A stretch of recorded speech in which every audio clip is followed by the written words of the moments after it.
Bien, amigos y amigas de Coloquio, el programa económico de la semana. Esteban, vamos a darle los buenos días y buenas noches y buenas madrugadas, porque este programa se coloca en Su Mundo TV, en YouTube, todo el movimiento de Coloquio a nivel mundial, la gente lo ve de la madrugada, en la noche, en todos los sitios. Alejandro, ¿cómo estás? Bueno, muy bien, compartiendo con ustedes a Alex Jiménez y Esteban Delgado. Un placer compartir con ustedes y con su amable teleaudiencia que lo sigue todos los sábados, ¿verdad? Los sábados y los domingos. Y todos los días. Todos los días. Yo creo que no hay que hablar de días, sino todos los días de la semana. Sí. Pero Alejandro, hay un aspecto porque se va a hablar mucho de reforma fiscal, ciertamente, en República Dominicana, el debate sobre la modificación del Código Tributario, la necesidad de un pacto fiscal que va más allá de una reforma fiscal. Pero hay un aspecto sobre, el cual usted tiene conocimiento en cuanto a lo que tiene que ver con los mercados internacionales, porque usted tiene una gran experiencia en materia de derecho internacional y de esto del mercado internacional, tomando en cuenta su paso por la Comisión de Defensa Comercial durante unos años. El asunto es el siguiente, porque es un impuesto que no nos los despinta nadie. Se va a buscar un mecanismo para aplicarle impuestos, principalmente o específicamente el ITEVIS, a los servicios de compra por Internet, tanto de bienes como de servicios a través del llamado streaming, esto de HBO, el asunto de Netflix, y las compras por Internet en sentido general. Ahora, los mecanismos para establecer ese tipo de gravamen, tomando en cuenta que son empresas internacionales, no se tornan complicados. Sí, bueno, gracias por la pregunta, Esteban. Sí, ciertamente hay toda una corriente a nivel mundial de gravar a todos los servicios de streaming, servicios digitales, que incluye los servicios de cable, servicios por internet, digital. Pero el asunto está que eso se ha estado discutiendo en el G7, en los organismos multilaterales, pero cuando tú tratas de llevarlo a la realidad de los países, los mecanismos como que se confunden, porque empresa de internet, ¿dónde tú le vas a grabar? ¿Donde tú recibes el servicio o en el sitio donde lo emite? O sea, no hay un mecanismo todavía aún de que se pueda establecer dónde se va a grabar ese impuesto. Bueno, en el proyecto de reforma o lo que esa proyecto de reforma apócrifo que se corrió en el 2021 está grabado hay una propuesta de grabado para esos servicios. Pero no pagamos un 28% en telecomunicaciones. Sí, pero es local. Es local. Ya se es un servicio local. Sí. Ahora, un servicio internacional, que es el caso, por ejemplo, de Netflix, tú dices, pero yo pago Netflix, pero yo hago la suscripción, lo pago en dólares. La empresa tiene su sede fuera del país, entonces, ¿cómo tú me vas a facturar? Sin embargo, esa complicación se daría para aplicarle impuestos sobre la renta a estas empresas que se ganan un dinero aquí, aun cuando su sede está fuera del país.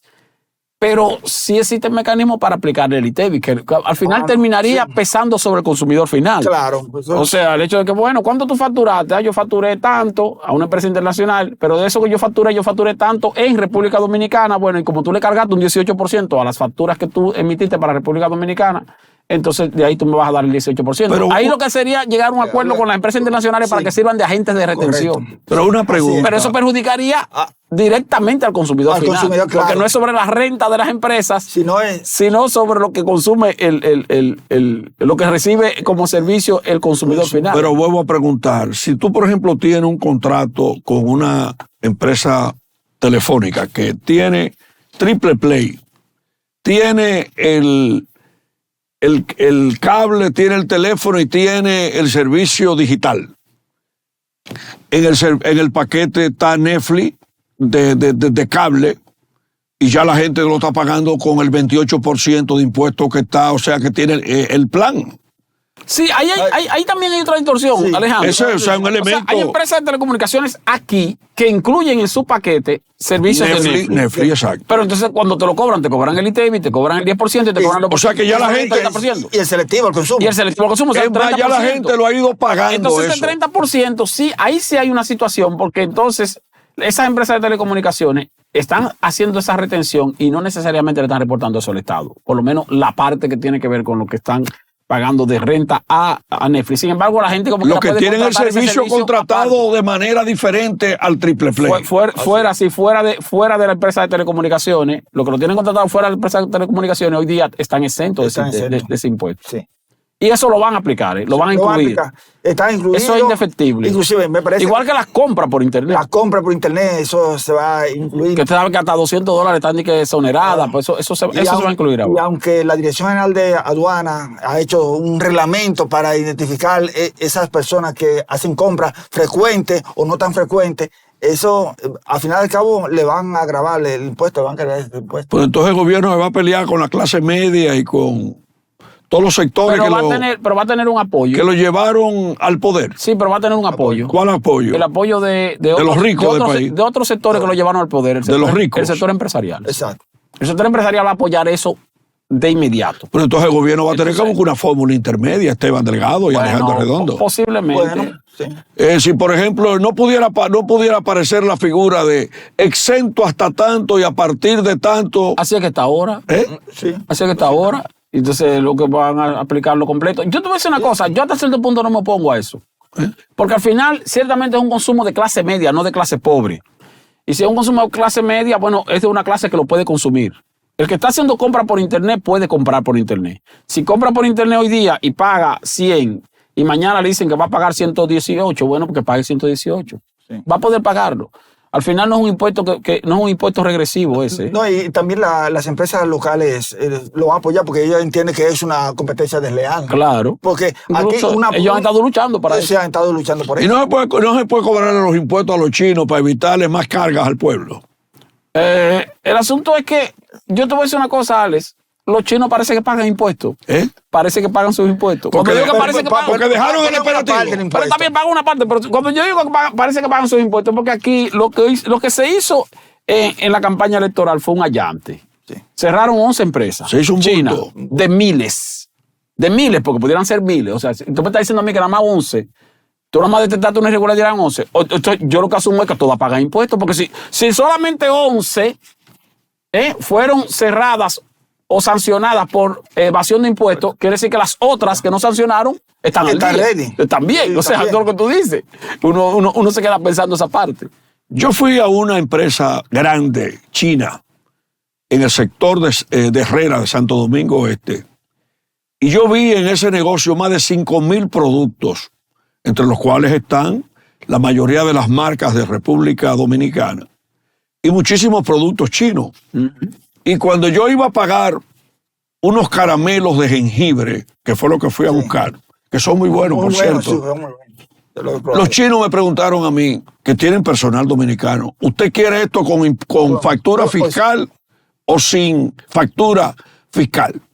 Sí, pero eso no es evasión. No. Eso no es evasión. No, porque eso también te lo preguntan en los supermercados. Sí. Eso lo preguntan en los supermercados. Pero factura con crédito fiscal o factura para consumidor final. Pero yo estaba en una fila. Eso no es evasión. Evasión es cuando te dice, no, mira, si tú la quieres sin factura, te vamos a descontar el ITEVIO. No te vamos a... Exacto.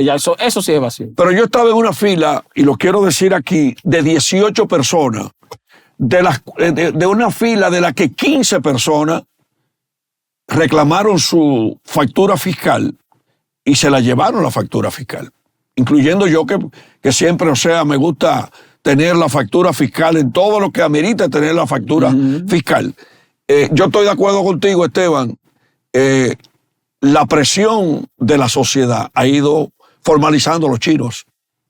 Sí, porque la gente como quiera le da seguimiento. Ahora, sí, claro. ¿De qué hay evasión? Sí, bueno, ciertamente debe haber evasión. Ahora, pero hay evasión en otros niveles también. Sí, hay evasión, sí. Sí. Bueno, y que se diga completamente el tema de la evasión. Sí, yo creo que también los pasos que han dado las recaudadoras con la implementación de manera gradual de la factura electrónica. Eso va a ser positivo. Va a ser positivo. Yo creo que se debe ir un poco más allá.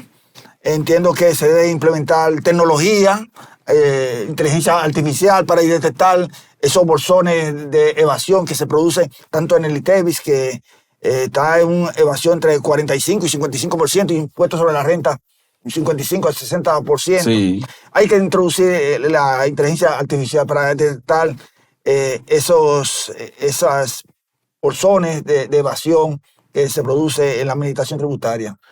Esteban, Dígame. mira, tú sabes que escuchando uno tanto de impuestos y de temas y de ilusión, evasión, todos los temas que se han utilizado históricamente, pero aquí hay un tema que hay que introducirlo, una reestructuración del Estado dominicano, del tamaño del Estado, que el propio presidente anunció antes de las elecciones que había que cerrar unos organismos que tienen duplicidades. Yo creo, cuando yo fui a estudiar a Estados Unidos, reestructuración económica, pero en el área industrial, pero daban de todos los tipos de las reformas económicas y la reestructuración, la reingeniería económica. Aquí yo quiero plantear en este programa una reingeniería en el sector público dominicano. Yo, por ejemplo, acabo de ver que el edificio del vapor, que está aquí en la cercanía del Palacio, lo acaban de comprar porque ya el Palacio resulta pequeño, pero la presidencia, si tú revisas el presupuesto nacional, tiene una cantidad de organismos dependientes. Y yo por la presidencia entiendo la presidencia y la vicepresidencia de la República. Aunque tú tienes una situación ahí, no sé si ya le coincidirá conmigo. Sí. Fíjate lo que pasa aquí. Nosotros tenemos un mercado laboral formal. Del cual 1/3 son empleados del Estado. O sea, hay alrededor de 1.600.000 empleados del sector privado, 1.500.000, 1.600.000, y hay alrededor de 700.000 o 750.000 que son empleados formales del Estado, de diferentes instituciones del Estado. Si yo te pregunto a ti de manera teórica, si te digo, ven acá, ¿tú crees que el Estado pudiera funcionar con la mitad de los empleados que tiene? Tú me dirías, sí. Si hay 750.000, el Estado puede perfectamente funcionar, qué sé yo, con 400.000. Y tal vez funciona de manera más efectiva. Muy bien, me quedo ahí. Ahora yo te pregunto, ¿y esos 350.000, qué vamos a hacer con ellos? ¿Lo vamos a cancelar? No, si lo cancelamos... estoy hablando de una evaluación. No, pero espérate. Entonces me quedo pensando, y si lo cancelamos, ¿el sector privado tiene la capacidad para captarlos? No. Entonces al final tú tienes una situación donde el Estado, aún estando consciente de que posiblemente tiene más gente de lo que necesita, tiene la situación de que reducir esa cantidad de empleados pudiera generar una crisis económica mayor de lo que cuesta tenerlo como empleado. Sí. O sea, aquí hay una situación complicada. No, es complicado. Y resultaría una presión muy social hacia el gobierno. Todo lo que va a aumentar el desempleo. Y va a aumentar la pobreza. Ahora, hay experiencia en cuanto a la reducción de Estado en El Salvador, en Guatemala, en donde los organismos multilaterales Banco Mundial han contribuido a reducir el tamaño del Estado dentro de esta política neoliberal que se lleva a cabo en nuestros países. Pero ha sido un proceso gradual. En República Dominicana, llevar a cabo esa reestructuración de reducir personal en ciertas instituciones de golpe y porrazo es complicado. Muy complicado. Y más cuando se da de que muchas de estas personas tienen su padrino político. Sí, aparte, pero que también es otro elemento. Tú tienes lo que tienen padrino político, pero también tú tienes un sector importante del Estado que es inamovible. Exacto. Porque la gente habla mucho de que el Estado, pero tú tienes, por ejemplo, mira, militares, eso es inamovible, eso, ahí no hay partido. Policías, tampoco partido.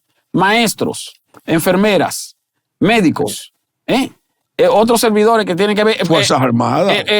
Servidores del sector del área judicial, servidores del área de los poderes de instituciones descentralizadas. O sea, aquí hay una cantidad de sectores, empleados de carrera. O sea, al final lo que te queda como administrativo movible no es tan grande.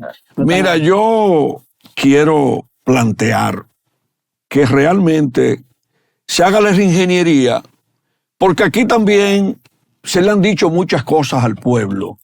Y yo quiero, como uno de los temas preferidos tuyos, Esteban, y quiero escuchar la opinión de Alejandro. Aquí vino y cerraron la Corporación Dominicana de Electricidad, con el argumento de que era una carga para el Estado Dominicano. Y tú y yo en este programa, Esteban Delgado, hemos hablado de que solamente en subsidio eléctrico se han ido cerca de 4.000 millones de dólares en el actual periodo, naturalmente reconociendo que ha habido 98% de energía servida por disposición del presidente. Pero mira, se mantiene la Comisión Nacional de Energía, crearon la Superintendencia de Electricidad, crearon las EDES, crearon el Ministerio de energía y mina. Y yo ayer, por ejemplo, me sorprendí en una tertulia de la capital, cuando de las tantas que participo, que me dijeron, se va a poner de moda el corte de la energía por grandes deudas, porque ya las EDE ya tienen demasiada presión, ni siquiera medidores tienen. El caso CDE es un ejemplo para que evaluemos lo anterior de lo que yo expresé sobre el tema de cierre de instituciones, reducción de empleo. Nosotros perdimos aquí todos esos técnicos que formó la CDE, que están en Nueva York taxiando muchísimo. Es decir, o sea que tenemos un problema complicado de gobernabilidad económica en este país. Bueno, sí, ciertamente con el proceso de capitalización que se llevó a cabo a finales de los años 90, se pensó de que se iba a resolver este asunto de la electricidad, de que no se iba a tener esos grandes déficits que pasaron de 100 millones, ahora estamos hablando de anualmente 1.600 millones. 1.600 millones de dólares. 1.600 millones de dólares. O sea, lo estamos tirando a la basura. Eso. Y las sedes mantienen niveles de pérdida entre 36.6 y 40%. La mejor cita que está es Edesur. Porque, bueno, ahí hay un técnico que sabe, pero de todas formas no bajan de un técnico. Tenemos una nueva empresa también. ¿Cómo se llama Punta Catalina? La empresa de Punta Catalina, exactamente, una nueva empresa. No, y ciertamente, tú dices, por ejemplo, tú hablas del cierre de la CDE, pero eso no implicó una... Creamos la CRED. Lo que hubo fue traslado de empleados. Traslado de empleados. Sí. La CRED la tenemos. ¿Qué hace la CRED? Todavía existe la CRED. Yo no sabía que existía. No existe la de CRED. reforma de la empresa pública. El No existe FOMPER la CRED. existe, pero la CRED ya creo que... No, el FOMPER. El FOMPER, sí. El FOMPER. El FOMPER, sí. Eso existe todavía. Sí. Entonces, en el sector eléctrico, una de las reformas que hay que llevar a cabo es en el sector eléctrico. Junto con, yo creo que debe ser primero que la reforma fiscal. Porque incide la reforma fiscal, el déficit. Claro. Una carga. Sí, bueno, claro que como quiera que sea, el aspecto fiscal ya se torna urgente. O sea, tú tienes una situación ahí, tal vez puede ser un asunto paralelo. Lo del sector eléctrico, uno dice que se necesita una reforma del sector eléctrico, pero bueno, ¿qué tipo de reforma que te implica una reducción del costo que tiene la producción de energía y garantizar un servicio mínimamente regular, que es lo que tenemos en la actualidad? O sea, ahí se torna complicado. Sin embargo, yo creo que Alejandro y Alex, que se puede, que Impuesto Interno como quiera debería ir identificando áreas donde pudiera mejorar sus ingresos sin la necesidad de aumentar o de que se aumenten o de que sean creados nuevos impuestos. O sea, el hecho porque todos tenemos que sacrificarnos. Por ejemplo, aquí hay tasa diferenciada de ITEVI actualmente, porque tenemos una tasa de 16% en los productos aquellos que se incluyeron en la reforma de Danilo Medina de finales de 2012. Café, aceites comestibles, azúcar, chocolate, que están pagando 16. Bueno, eso bien pudiera redondearse en 18, porque total, si tenemos un ITEVI de 18% y tú tienes un ITEVI diferenciado con una diferencia de 2 puntos, bueno, pues ponlo todo en 18 y tal vez ahí entre algo de ingreso adicional sin la necesidad de tú afectar a otros sectores. Pero también están otros aspectos que yo he mencionado en algunos otros escenarios, que es la actualización de la data. Por ejemplo, eso de ajustar por inflación los salarios. Es verdad que tenemos un atraso de 7, 8 años. Del 2012. Sin embargo, si a mí me plantearan ahora que ese ajuste se actualice o que se vuelva otra vez a retomar ese ajuste, yo diría que no. Porque al final se necesitan más ingresos. Y ya tenemos 7, 8 años con eso congelado. Y eso no ha implicado una situación de deterioro de la calidad de vida de la gente de manera directa, sino que, bueno, se están pagando impuestos sobre la renta para los asalariados a partir de los 35,000 pesos mensuales. Debería ser a partir de los 44,000, pero al final, eliminar eso y volverlo a poner otra vez en ajuste por inflación implicaría una reducción de ingresos para el Estado. Y ahora lo que se está buscando es aumentar los ingresos para el Estado sin crear más impuestos. Entonces, mejor lo que está ahí garantiza algo y ya estamos acostumbrados a eso, mejor dejarlo. ¿No te gusta la eliminación entonces del anticipo? La eliminación del anticipo, tengo mis reservas ahí. Tengo mis reservas.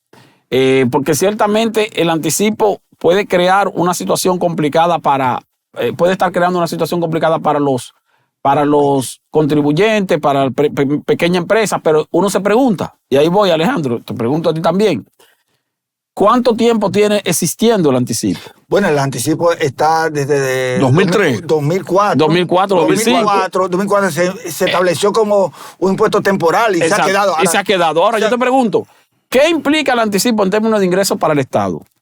Entonces, si tenemos 15 años con el anticipo, casi 20 años con el anticipo, y eliminarlo implica un sacrificio fiscal para el Estado habría que darle una alternativa de sustitución de ese ingreso que va a sacrificar. Entonces, si tú le das una alternativa de sustitución, pudiera ser peor que lo que ya existe y a lo que ya, mal que bien, la clase empresarial está acostumbrada. Pero yo creo que el anticipo se puede eliminar para la pequeña y mediana empresa, que es ¿Que a quién les afecta? Que le afecta. Y sin embargo, donde menos recaudación hay. Porque donde menos recaudación. El 90% de las recaudaciones del anticipo generalmente están en grandes contribuyentes. Sí. El otro 10%, que es mínimo, y sin embargo, son la parte más afectada. Eso pudiera hacerse, eso que tú dices. Tenemos que hacer un cambio. Retornamos en breve. Coloquio, el programa económico de la semana.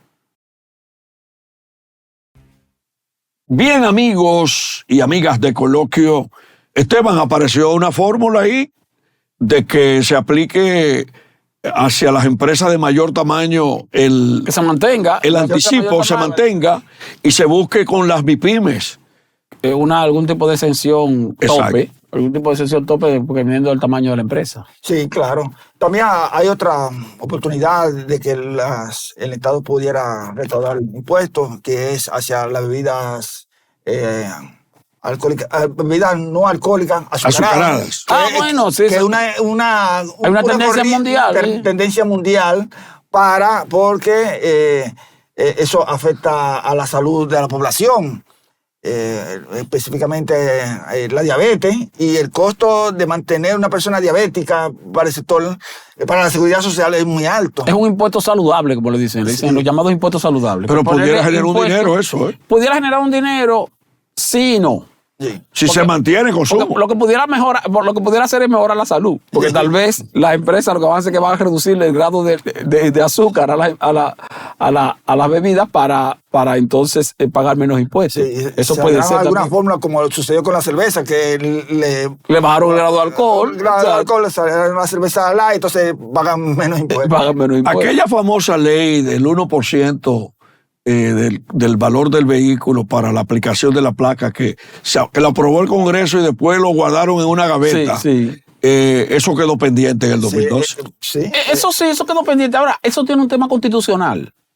Cuando digo constitucional es que posiblemente la aplicación de un impuesto por derecho de circulación diferenciado con base en el valor del vehículo, cuando digo que puede ser inconstitucional es porque el marbete es un derecho de circulación. Y ya la gente pagó el impuesto por el valor del vehículo. Por el valor del vehículo tú pagaste el impuesto exactamente cuando lo compraste en aduana. Y por la emisión de la primera placa, que eso paga un 17% del valor del vehículo. Ahora, cuando está sobregrabado. Ahora, el impuesto que es el marbete, que es un derecho de circulación, tiene que ser igual para todo el mundo. Porque no puede ser que mi derecho de circulación sea mayor que el derecho de circulación tuyo si lo que estamos haciendo es utilizando el mismo espacio. Sí. Entonces ahí, posiblemente por eso no se aplicó. Pero hay otro tema constitucional ahí. Aquí se habla de derecho, Alejandro y Esteban, de circulación. Pero, por ejemplo, si tú circulas en Mao o en Esperanza, en las vías públicas, el dinero del derecho de circulación lo debe recibir el ayuntamiento. El ayuntamiento. Es que acá hay demasiado invento en este país. Bueno, eso sí es verdad. Hay un tema, porque siempre se ha procurado de que los ayuntamientos, las alcaldías, tengan su sistema tributario de alcaldía, que no solamente sean impuestos a los mercados o a los mataderos, exacto, sino que las alcaldías tengan su propio sistema tributario. Y yo recuerdo que por allá, por los años 96, 97, que se hizo una propuesta, Onofre Rojas me parece que fue, hizo una propuesta de un sistema tributario municipal. Y también en la parte de los predios, también. Ahora es complejo. Es complejo. Más con el desorden de los ayuntamientos, y entonces tú vas a tener ahí muchas distorsiones. Ahora, hay otro tema también que se va a plantear, y se planteó incluso en la reforma de Danilo Medina a finales de año, aunque no se aplicó, o no se llegó a aprobar, que es el llamado monotributo. Escribió Siriaco sobre monotributo. Sí, el llamado monotributo, que es aplicarle algún tipo de, vamos a decir, de cuota mensual fija a las empresas informales. Sí. Y no es malo, no es descabellado eso. Por un lado, porque las empresas informales ciertamente no pagan nada. Pero si le meten un monotributo a una empresa informal, ya en la práctica comienza la formalización. Entonces, exactamente, lo que tiene que hacer el gobierno es crear algún tipo de mecanismo mediante el cual ese monotributo genere algún tipo de incentivo para que ese empresario pequeño, informal, pase a la formalidad. O sea, aquí es fácil formalizarse. Lo difícil es mantenerse formalizado.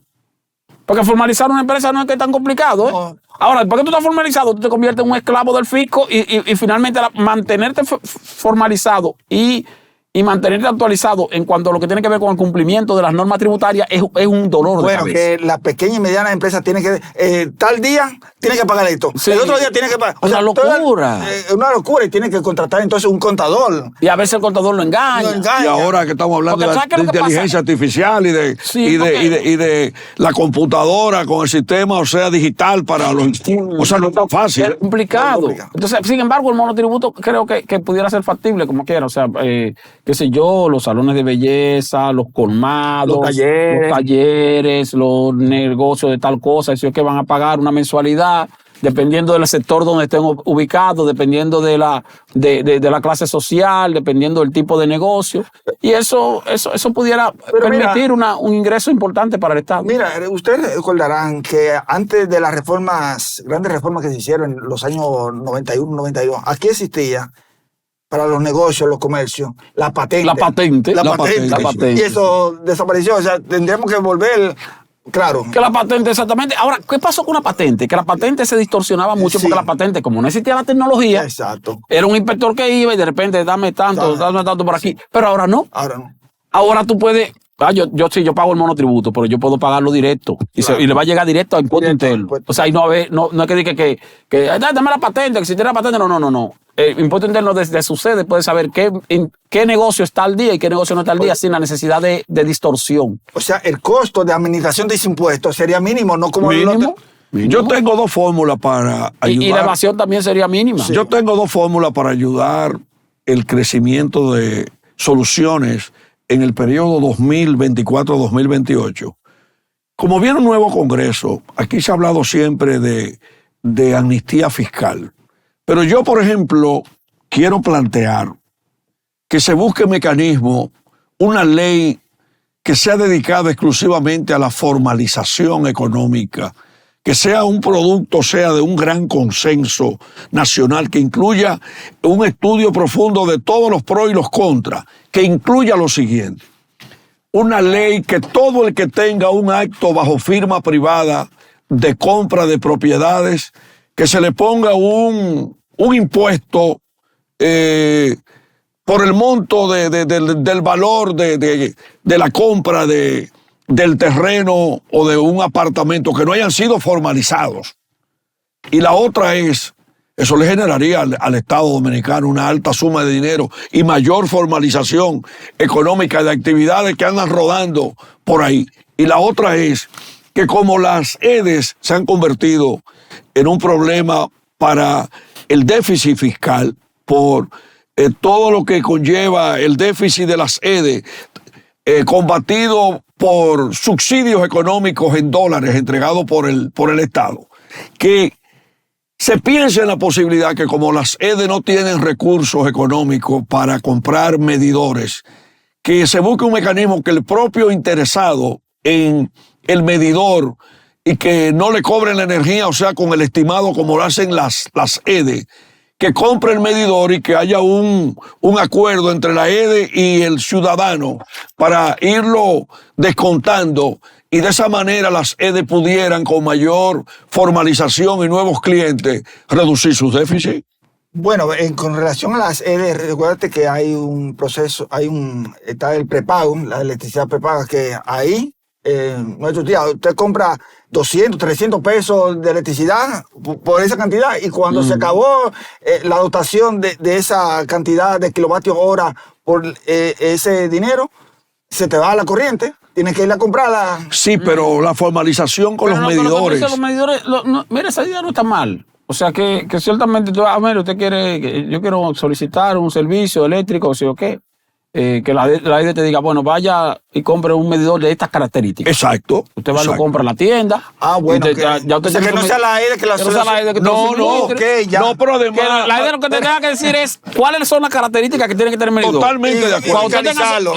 Y fiscalizarlo. Cuando usted tenga su medidor, usted lo trae aquí, nosotros le ponemos un chip, una cosa, lo que sea. No, pero y se lo instalamos. No, pero aparte de eso. Pero ya ese costo, tú eres dueño de tu medidor. Exacto. Que incluso tiene una ventaja eso. Ajá. ¿Tú sabes cuál es la ventaja que tiene?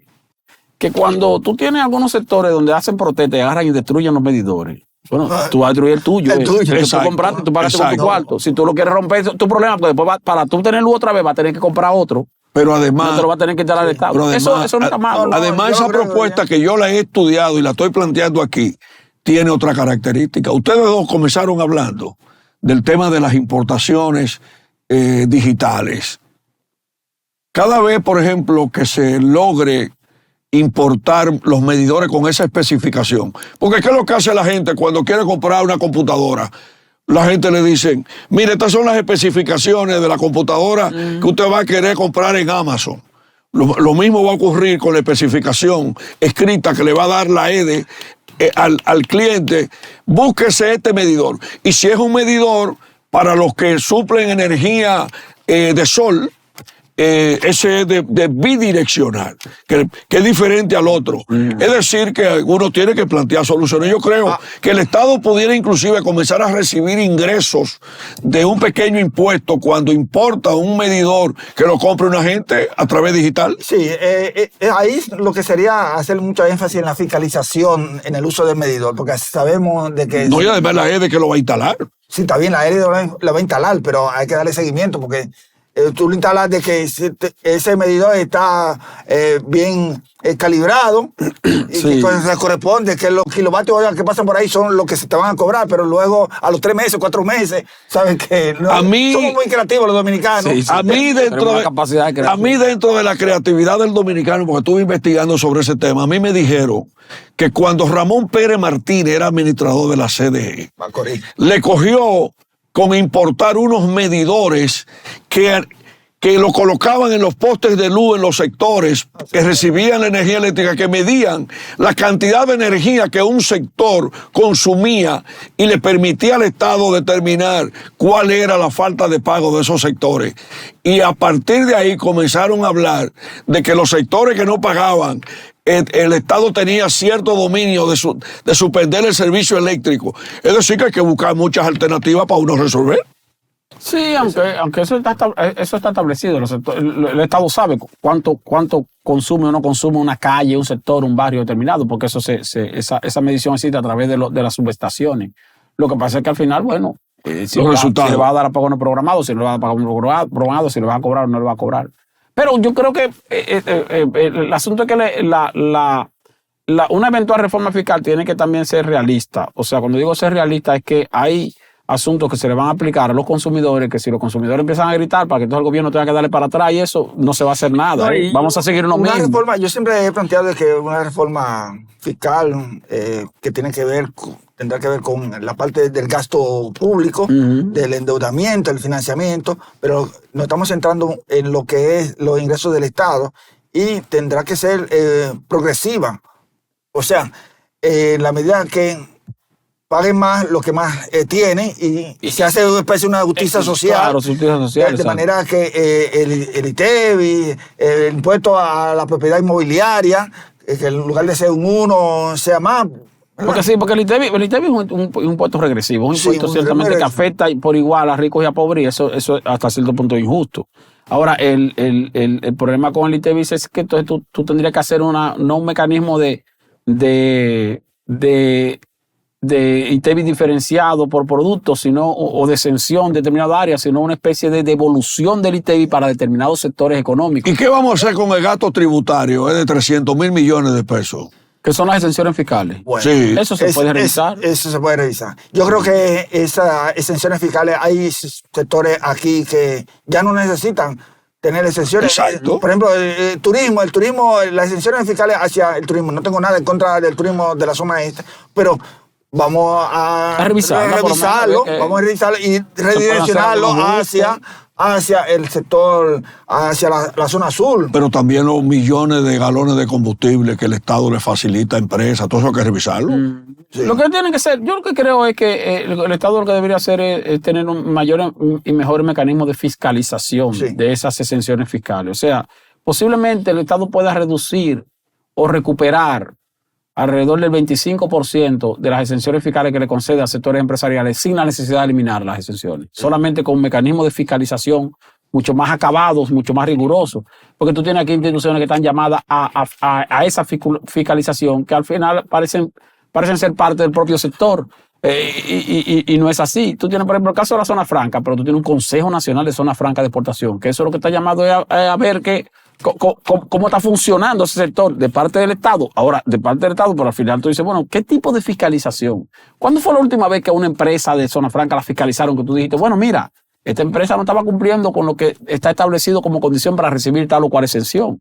¿O cuándo fue la última vez que se determinó que una empresa de zona franca estaba importando algún tipo de bien como materia prima que no era materia prima nada y lo reportaba para la empresa de zona franca sin ser para zona franca? O sea, ¿cómo está el Estado fiscalizando las exenciones que le está concediendo a determinados sectores? Qué bueno que menciona ese tema, Esteban, porque cuando se va a instalar una empresa de zona franca bajo la ley 890, presenta un estudio de factibilidad. Bueno, yo voy a crear tantos empleos. Exacto. Voy a hacer tanta inversión. Y voy a exportar tanto en un periodo de tantos años. De tantos años. Pero entonces, bueno, ¿en qué momento el Estado Dominicano va y le dice, mira, vamos a ver, ya pasaron los 5 años. ¿Cuánto tú estás exportando? ¿Cuánto estás exportando? ¿Cuántos empleados tú tienes? Entonces, ¿cuánto invertiste? Porque de repente tú dices, bueno, pero yo te estoy dando unas exenciones de tanto y lo que tú me planteaste en tu estudio de factibilidad no se corresponde. Entonces, ahí hay una falla ahí que tenemos que...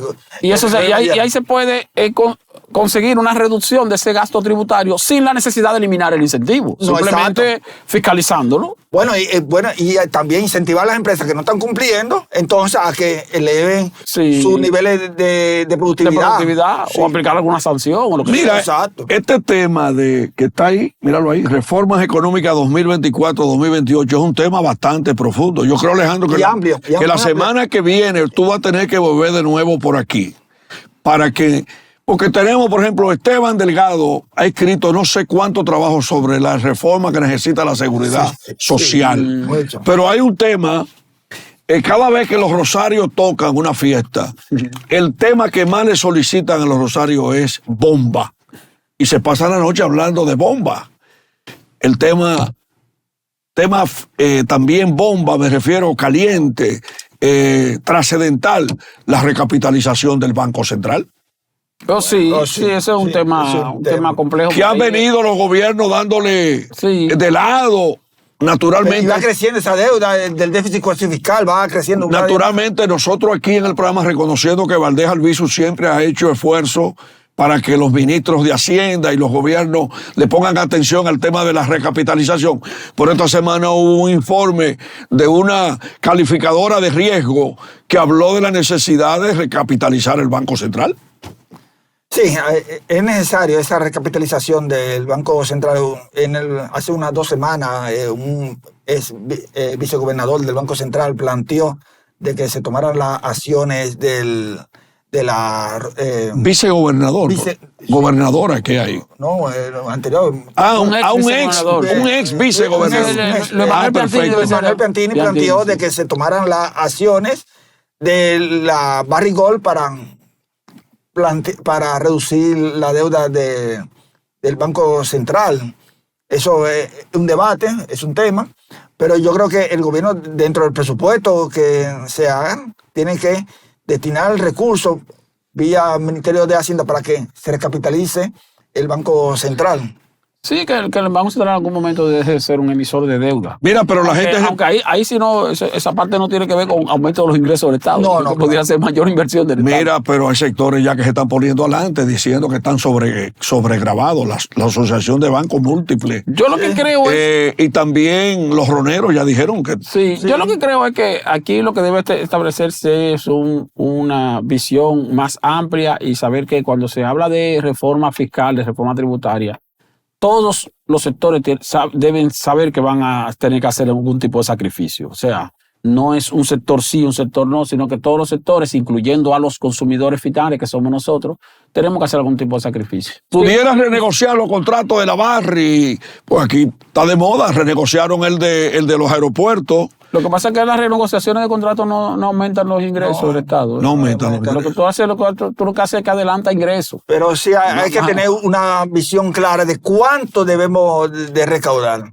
Bueno, vamos a convocar a Alejandro Arredondo para que vuelva la semana que viene para nosotros seguir desnudando el tema de la reforma. Sí, dentro de ella la laboral también. Esa viene la semana que viene. Muchas gracias a los amigos televidentes. Esteban, ¿cómo tú despides el programa? Que Dios bendiga al pueblo dominicano. El presidente de la República utiliza esa expresión en su discurso. Hasta la próxima.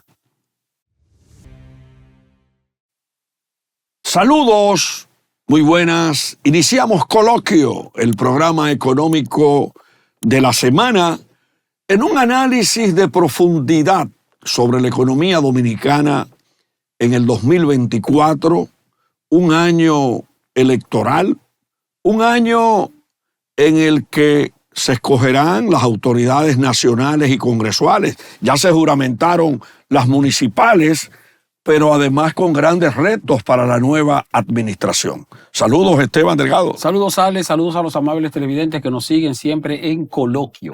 Bueno, comienzan a salir las cifras de las operaciones del gobierno central al 24 de abril, ingresos por 383.660.5 millones y gastos ascendentes a 424.562.6 millones de pesos para un resultado financiero negativo de 40.912 millones de pesos. Sí, estamos hablando de prácticamente el primer cuatrimestre, Alex, y un déficit de poco más de 40.000 millones de pesos.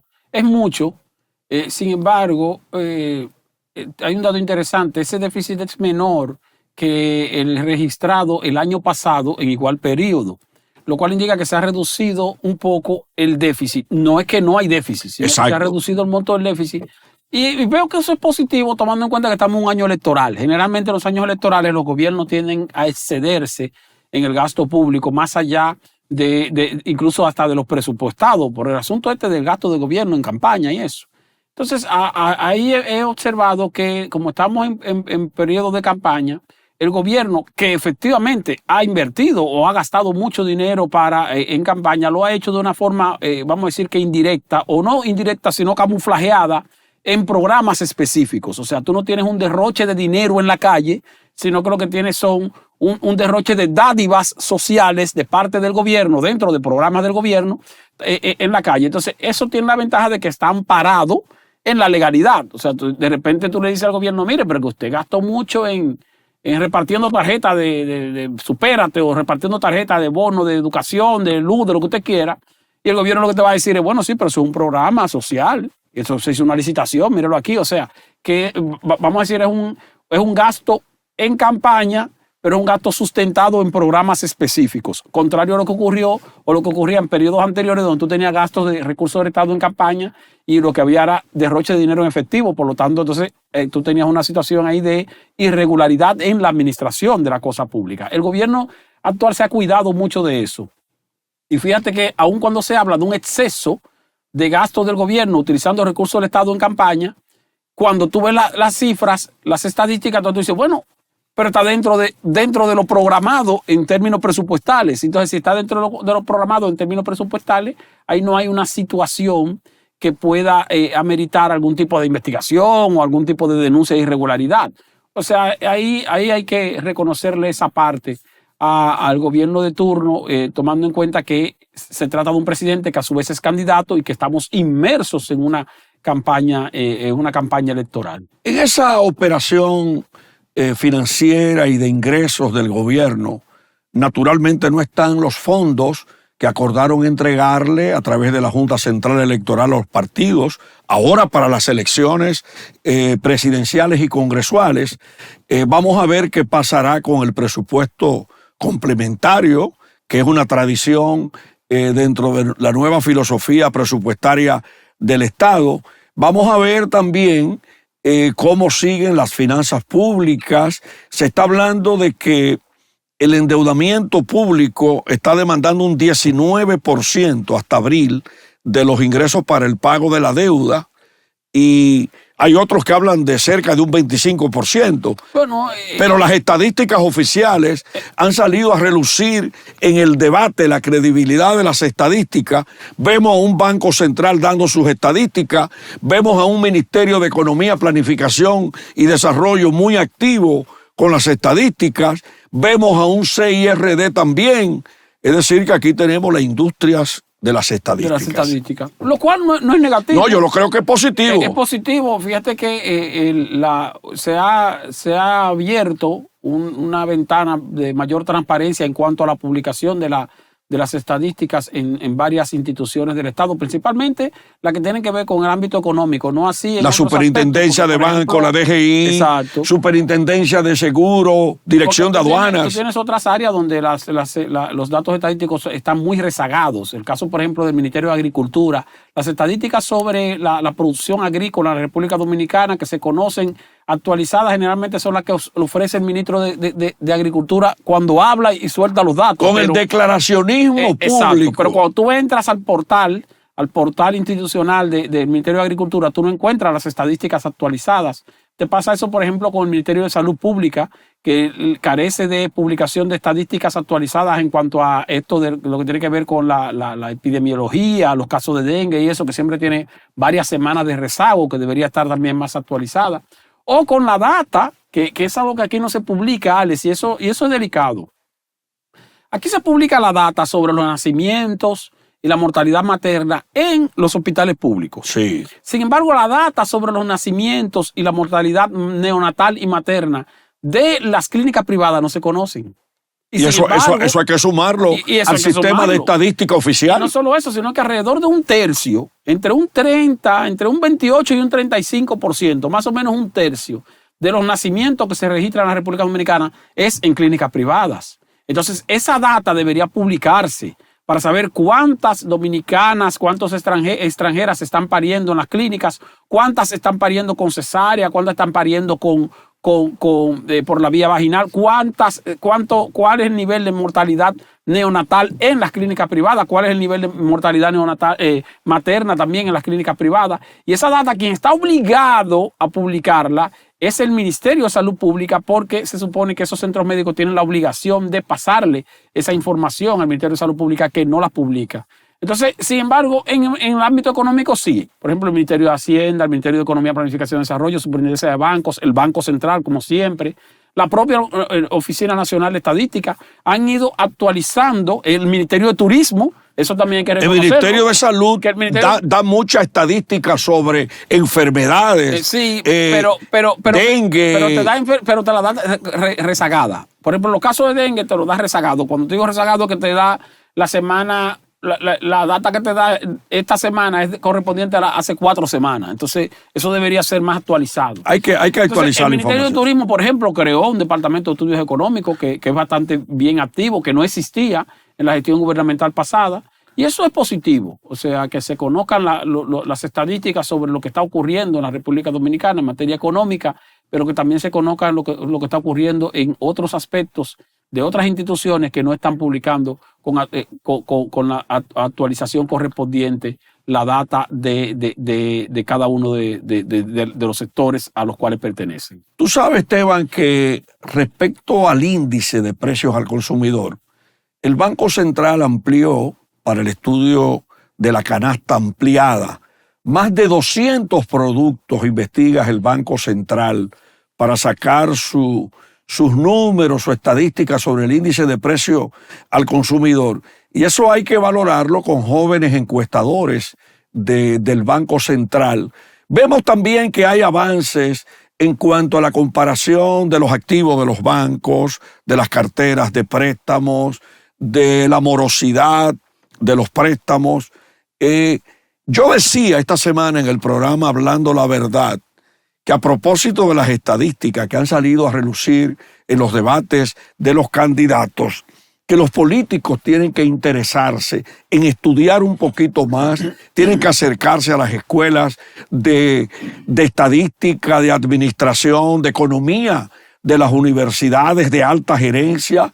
Yo, por ejemplo, cuando estudiaba mi especialidad en INTEC, que Rolando Reyes, Miguel Seara Hatton, Bernardo Regino, Carlos Dreyfus y otros catedráticos vivían reclamando precisamente, mira, lo que tú acabas de expresar de la actualización de las estadísticas. Y recuerdo que el hoy ministro de Medio Ambiente, Miguel Seara Hatton, siempre hablaba de un tema que incluso me puso a estudiar como periodista en Naciones Unidas cuando él estuvo ahí, los índices de desarrollo humano. Aquí, por ejemplo, tenemos que hablar de los índices con las estadísticas sobre la población que no recibe agua potable, que no tiene alcantarillado.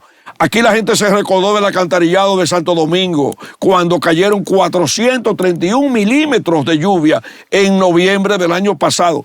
Tenemos que poner a estudiar al pueblo. Sí, yo estoy totalmente de acuerdo. Y a las élites también. Sí, vamos en el caso, por ejemplo, del debate que se registró entre los candidatos presidenciales. Yo creo que ahí los candidatos de la oposición desperdiciaron una oportunidad importante. Por ejemplo, el candidato Leonel Fernández le puso mucho énfasis a querer refutar las cifras sobre el crecimiento macroeconómico. A veces yo no sé en qué piensan los candidatos, Ale, porque... Y esa no era la misma cifra que ofrecía el gobierno, que tenía el mismo gobernador del Banco Central, a Héctor Valdés. Y no solamente eso, Ale, sino que mira, yo no soy político, pero sin embargo analizo algunos aspectos relacionados con el momento político. Cuando digo el momento político es que llega un momento, y este es el momento, en que cada cosa que vaya a hacer o que vaya a debatir un candidato tiene que ser con base en sumar o restar votos. Sumar o restar votos. Entonces, el debate sobre si la economía ha crecido más o ha crecido menos, eso no suma votos. Si yo fuera candidato, no desperdiciaría tiempo ahora rebatiéndole al candidato del gobierno, que es Luis Abinader, si la economía en su gobierno creció más o creció menos. Porque al final eso, para la gente, eso no tiene importancia.